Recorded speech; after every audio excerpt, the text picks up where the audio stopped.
ये आकाशवाणी का सागर केंद्र है। फ्रीक्वेंसी मॉड्यूलेशन 102.6 मेगाहर्ट्ज पे दोपहर के 12 बजे हैं। आइए सुनते हैं ये भेंट वार्ता।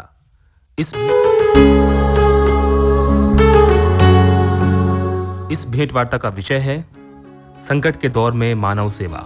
इस भेंट वार्ता में समाज सेवी आरडी बड़ोनिया से बातचीत कर रहे हैं दीपक निषाद। तो आइए सुनते हैं ये भेंट वार्ता। नमस्कार श्रोताओं, स्वागत करते हैं आपका इस भेंट वार्ता में।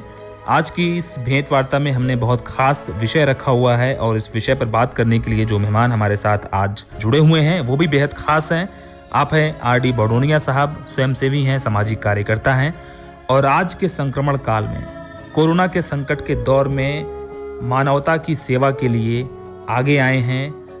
मानवता के दूत के रूप में आप आज काम कर रहे हैं। आपका हम बहुत बहुत स्वागत करते हैं बड़ोनिया साहब इस भेंट वार्ता से जुड़ने के लिए। जी धन्यवाद। और बड़ोनिया साहब, सबसे पहले तो हम अपने तमाम श्रोताओं की जानकारी के लिए जानना चाहेंगे कि आपका परिचय क्या है और आपका मूल पेशा क्या है। आप क्या काम अभी तक करते रहे हैं? मैं पेशे से एक चार्टर्ड अकाउंटेंट हूँ, प्रैक्टिस में हूँ। मैं सागर में ही अपनी सेवाएं दे रहा हूँ और इस पेशे के साथ साथ में जो कि मेरा पैशन भी है, मैं अपनी एक समाज सेवा का भी कार्य करता हूँ। ये समाज सेवा के रूप में काम करना था या बोले कि समाज सेवी बनकर काम करना था, तो उसके लिए हम लोगों ने प्रॉपर समिति बनाई और समिति में बहुत जो भी सागर के अन्य समाज सेवी लोग हैं उन लोगों को हमने अपनी समिति में जोड़ा और हम लोग इस समिति को बनाकर एक जो भी गरीबों के हित में जो भी काम समय समय पर आते हैं वो करते हैं।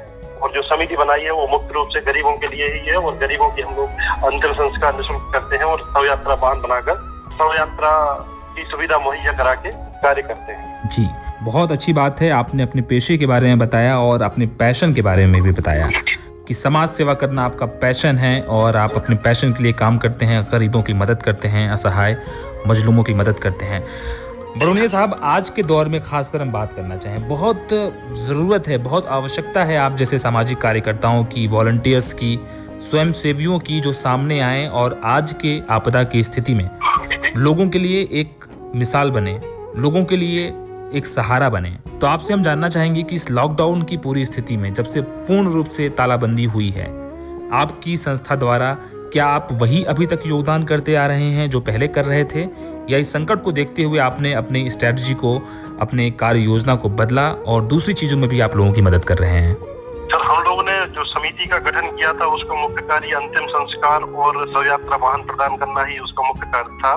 लेकिन जैसा कोरोना का संकट एक अप्रत्याशित संकट था जिसके बारे में कभी कोई प्लानिंग नहीं कर सकता था कि ऐसा लॉकडाउन हो सकता है, ऐसे किन लोगों के लिए समस्या जा सकती है, किन को नहीं जा सकती है, इसके बारे में कोई भी एक प्रत्याशा नहीं लगा सकता था। तो जैसे ही लॉकडाउन हुआ तो हम लोगों को समझ में आई कि लोगों के लिए भोजन की समस्या मुख्य रूप से दिखाई दे रही थी। जैसे कि कुछ छात्र थे बाहर के, हॉस्टलर थे लेकिन उनके टिफिन आना बंद हो गए थे, कुछ मजदूर थे बाहर वाले, वो रुके हुए थे कहीं झोपड़ी बनाकर। तो ऐसे में हम लोग के पास खबरें आ रही थी कि इन लोगों के लिए भोजन की बहुत कमी हो रही है और ये लोग भूखे रह रहे हैं। तब हम लोग समिति वालों ने तब ऑनलाइन एक बैठक की, ऑनलाइन ऐप के माध्यम से एक मीटिंग की और उस मीटिंग में हम लोगों ने निर्णय लिया कि अभी भोजन बांटा जाना सख्त आवश्यक है। इसलिए हम लोगों ने इस कोरोना के संकट में गरीबों के लिए भोजन के पैकेट वितरण का कार्य हाथ में लिया, जो हम लोगों के मुख्य उद्देश्यों में तो नहीं था, लेकिन समय की मांग को देखते हुए हमने ये काम स्टार्ट किया और बड़ी बात इसको निभा रहे हैं। जी, बहुत अच्छी बात है बड़ोनिया साहब कि आप लोगों ने संकट के समय को समझा और लोगों की ज़रूरत को समझा, उसके हिसाब से आप लोगों ने अपनी रणनीति को बदला और आप लोग इस दिशा में भी आए। ये बहुत अच्छी चीज़ है, इसकी जितनी सराहना की जाए उतना कम है। और बड़ोनिया साहब, आपसे ये भी हम जानना चाहेंगे कि आप फूड पैकेट्स लोगों तक पहुंचाते हैं, तो इसमें आप लोग किस तरीके से ये चिन्हित करते हैं कि कहाँ ज़रूरत है, कहाँ जाने की आवश्यकता है? किसी सरकारी संस्था का या सरकारी तंत्र का सहारा लेते हैं या स्वयं के आधार पे भी आप लोग निर्णय लेके कुछ काम करते हैं? कैसे आप लोगों तक पहुंचते हैं, ये हमें बताइए। हाँ जी सर, जैसे जैसे कोरोना का संकट बढ़ता गया तो हम लोग के भी अनुभव में इजाफा होता गया। शुरू में हम लोगों ने ये गवर्नमेंट द्वारा प्रायोजित जो सरोकारी योजना है उसके माध्यम से भोजन बांटना स्टार्ट किए। तो जो अपने जिलाधिकारी थे जो इसका भोजन की व्यवस्था संभाले हुए थे, उनके अंडर में हम लोगों ने भोजन के पैकेट वितरण किए। तो उनके ही जो कर्मचारी अधिकारीगण है वो आते थे गाड़ी से, और सारे हम लोग जो 500 पैकेट बना के देते थे तो उनकी गाड़ी में रख देते थे और वो अपने अपने हिसाब से बांटते थे। जैसे मंदिरों में चले गए, झुग्गी झोपड़ियों में चले गए, क्यामगाय में चले गए, तो जहाँ भी ऐसा लगता था कि गरीब लोग या जरूरतमंद लोग रहते हैं उधर जाके भोजन के पैकेट देते हैं। लेकिन समय बीतता गया तो हम लोग का भी अनुभव बढ़ता गया और हम लोग के भी सामने समस्याएं आती गई कि कहाँ पर भोजन की आवश्यकता है। जैसे मैंने पहले भी बताया कि कुछ बाहर के पढ़ने वाले बच्चे रहते थे, हॉस्टल में रहते थे, उनके लिए खाने की सुविधा नहीं थी। वो खबरें हम लोगों के पास आने लगी तो हम लोग उधर खाना देने लगे। कुछ मजदूरों का था कि मजदूर दूर दूर तक कहीं रुके हैं तो उधर जाके हम लोगों ने खाना देना स्टार्ट किया।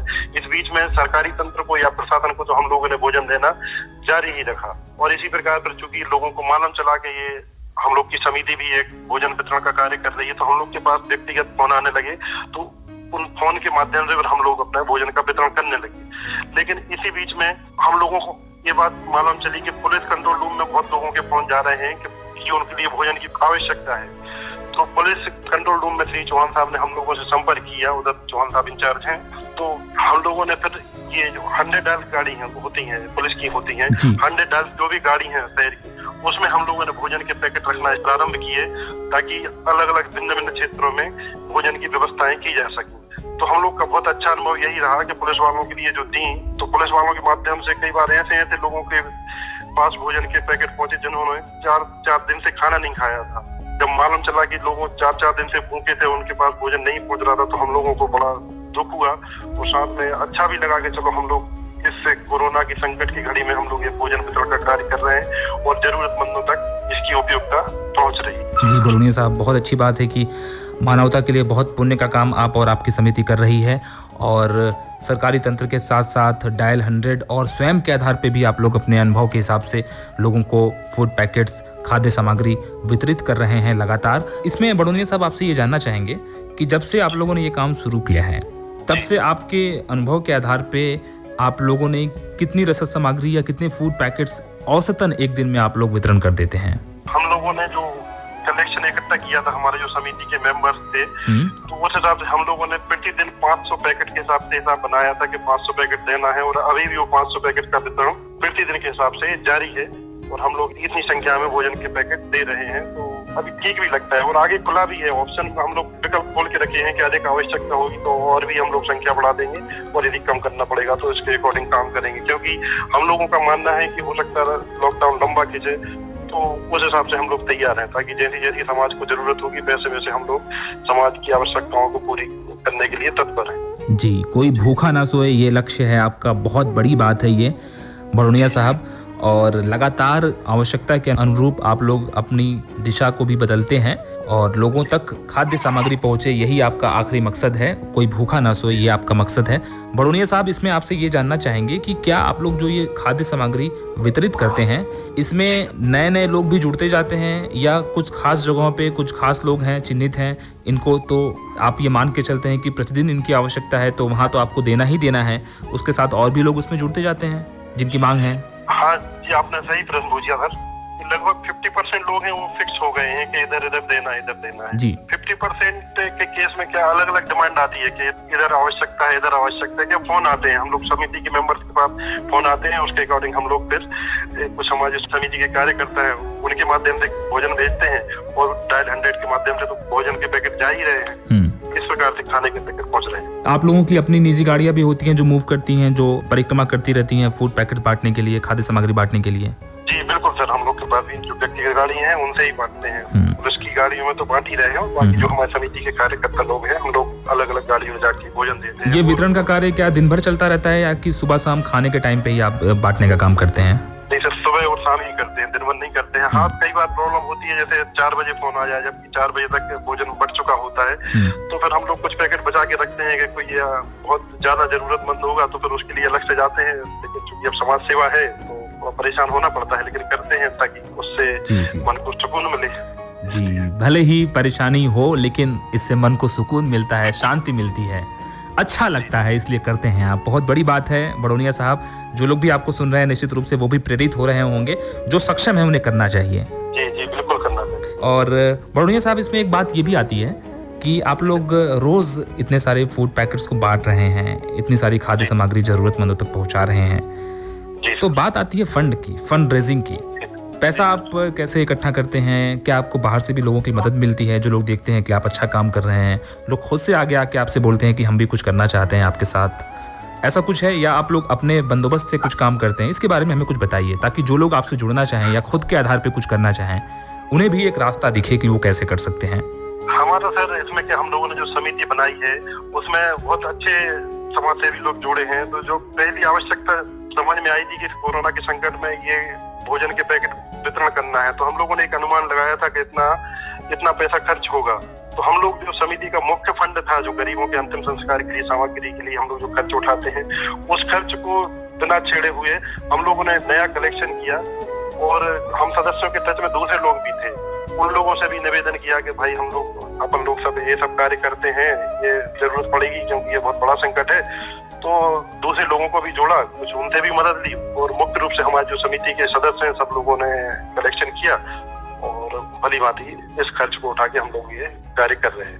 भली भांति ये काम हो रहा है और लोग आपके साथ जुड़े हुए हैं, किसी प्रकार की कोई समस्या आपको नहीं आती है। बहुत अच्छी बात है ये बड़ोनिया साहब। और इसके अलावा इसमें आपसे ये भी हम जानना चाहेंगे कि आप लोग शव वाहन का काम पहले से कर रहे थे, आप लोग निःशुल्क जो है शव वाहन की सुविधा जो है जरूरतमंदों तक पहुंचाया करते थे, तो तब का वो काम क्या आज भी उस काम को बदस्तूर आप जारी रखे हुए हैं? हाँ जी सर, ये आपने सही प्रश्न पूछा सर। इसमें क्या, जो हमारी समिति शव यात्रा वाहन उपलब्ध कराती है, जिसको हम लोग स्वर्ग रथ बोलते हैं, ये शुरू से ही दे रहे हैं हम लोग ये सुविधा शहर के लोगों के लिए। शहर मकरोनिया, सदर और आसपास के क्षेत्रों में जहाँ जरूरत पड़ती है तो हम लोग ये शव यात्रा वाहन भेजते हैं। लेकिन पहले ऐसा होता था कि सर कभी दिन में एक हो रही है या 2 दिन में एक हो रही है, कभी कभी 2 तक जाती थी स्थिति, तो हम लोग ऐसे शव यात्रा वाहन भेजते थे। लेकिन अभी लॉकडाउन की स्थिति में क्या हो रहा है कि चूंकि बहुत सारे लोग इकट्ठे नहीं हो पाते हैं, लोग दूसरों को खबर नहीं दे पा रहे हैं या दे भी नहीं रहे हैं समझदारी का अपना परिचय देते हुए, तो ये शव यात्रा वाहन है, इसकी समाज से बहुत ज्यादा डिमांड आ रही है। हम लोग अभी कई बार 5-5, 6-6 बार इस शव यात्रा वाहन को भेजते हैं और भली भांति इसको मूर्त रूप देते हैं। इस प्रकार कई बार ये है, सरकार के निर्देश के कहते हैं कि आप 20 लोगों से अधिक को शव यात्रा में शामिल नहीं होना है। तो हमारी समिति इस बात का विशेष ध्यान रखती है कि सरकार के नियमों का पालन बना रहे, तो हम लोग कभी 20 व्यक्तियों से अधिक को शव यात्रा में अनुमति प्रदान नहीं करते हैं। जी जी। और जो कि ये बहुत इन्फेक्शन का भी डर रहता है, तो हम लोगों ने नगर निगम से निवेदन किया है कि हमारी गाड़ी को प्रतिदिन आप लोग सैनिटाइज करें। जो हमारे ड्राइवर हैं उसको रोज नगर निगम भेज देते हैं और नगर निगम में गाड़ी सैनिटाइज होकर आती है और खड़ी हो जाती है, और जहाँ से भी फिर फोन आता है तो हम लोग शव यात्रा के लिए भेजते हैं। जी, यानी पहले की तुलना में चूंकि अभी लॉकडाउन की स्थिति चल रही है, लोगों के पास सार्वजनिक वाहन भी नहीं है, तो मांग ज्यादा बढ़ गई है आपकी। और बहुत अच्छी बात है कि तमाम जो एहतियात है, सावधानी है, जो कि शासन द्वारा निर्देश जारी किए गए हैं, उसके प्रकाश में आप ये काम कर रहे हैं, वाहन को सैनिटाइज करते हैं निश्चित रूप से। और आप ये जो खाद्य सामग्री वितरित करने का भी काम करते होंगे, उसमें भी आप सोशल डिस्टेंसिंग, सैनिटाइजेशन, साफ सफाई, इन सब चीज़ों का भी भरपूर ध्यान रखते होंगे। जी बिल्कुल सर, इस चीज का ध्यान रखना भी बेहद ही आवश्यक है। यदि इन चीजों को ध्यान में नहीं रखा तो बहुत जोखिम है, जैसा कि सभी जानते हैं। इसी चक्कर में लॉकडाउन भी हुआ है, तो लॉकडाउन का भी हम लोग पालन कर रहे हैं, और जहाँ जैसी बनती है, जहाँ जैसी आवश्यकता होती है, तो हम लोग अपनी सेवाएं देने के लिए तत्पर रहते हैं। जी जी, लॉकडाउन का उद्देश्य बना रहे, लॉकडाउन का पर्पस डिफीट ना हो, इस बात का पूरा ध्यान रखते हैं आप बड़ोनिया साहब। आखिरी में बस आपसे ये हम जानना चाहेंगे कि जो भी जरूरतमंद, चाहे वो स्वर्ग रथ के लिए, शव यात्रा वाहन के लिए आपसे संपर्क करना चाहें या फिर भोजन इत्यादि के लिए आपसे संपर्क करना चाहें, इन लोगों के लिए आप अपना नंबर बता दीजिए ताकि हमारे श्रोता या हमारे सुनने वाले आपसे संपर्क कर सकें। जी बिल्कुल सर, जो हमारे स्वर्ग रथ के प्रभारी हैं, हमारे श्री राम शर्मा जी, जो समिति के अध्यक्ष भी हैं, उनका मोबाइल नंबर है 9406557855 और मेरा खुद का मोबाइल नंबर है 9425348242। बड़ोनिया साहब, आप दोनों नंबर को फिर से एक बार रिपीट कर दीजिए। जी, जो हमारे समिति के स्वर्ग रथ प्रभारी हैं, शव यात्रा वाहन प्रभारी हैं श्री राम शर्मा जी, उनका मोबाइल नंबर है 9406557855 और मेरा खुद का मोबाइल नंबर है 9425348242।